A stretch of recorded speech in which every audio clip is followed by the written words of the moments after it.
Hello বন্ধুরা, আমরা চলে এসেছি একটা নতুন রেসিপি নিয়ে। ছানার তৈরি নরম তুলতুলে রসগোল্লা। তাহলে আমরা শুরু করি রেসিপিটা কেমন করে বানাবো। ফার্স্টে আমরা দুধটাকে কেটে নিয়ে ছানা তৈরি করে নিয়েছি।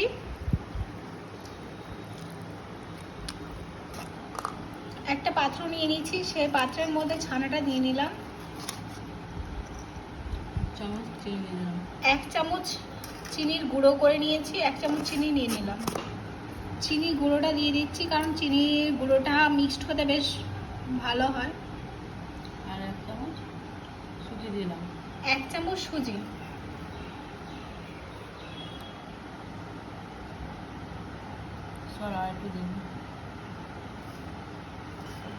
এবার আমরা সবগুলোকে একসাথে ভালো করে ফেটিয়ে নেব।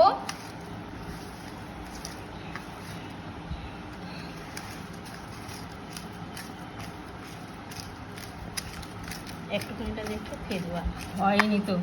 দেখো ছানাটা আস্তে আস্তে নরম হয়ে যাচ্ছে, এরকম ভাবে ফেটিয়ে নিলে যত ফেটাবেন তত ভালো।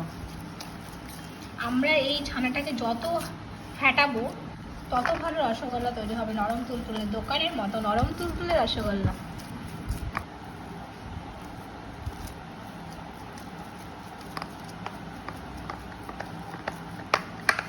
এখন আমরা 10 মিনিট হাত দিয়ে এভাবে ফেটিয়ে নিয়েছি। যখন আমরা দেখবো হাতের মধ্যে একটা তেলতেলে ভাব চলে আসছে, তখন আমাদের ফেটানোটা কমপ্লিট।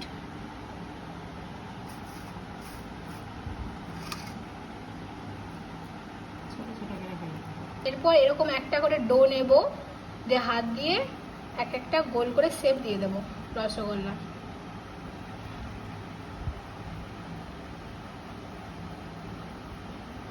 দেখুন রসগোল্লার এই শেপটা কি সুন্দর হয়েছে।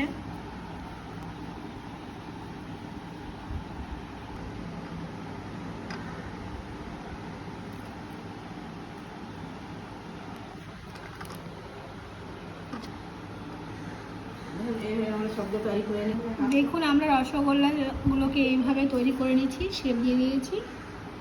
এবার চলুন আমরা রসগোল্লাকে এগুলোকে বানিয়ে নেব। এবার আমরা গ্যাসে একটা কড়াই বসিয়ে দিলাম।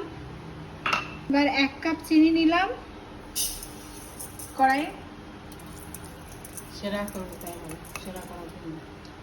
সেরা করার জন্য। এবার 2 কাপ মতো, 2 কাপ জল দিয়ে আরো 2 কাপ জল দিয়ে দিলাম। একটা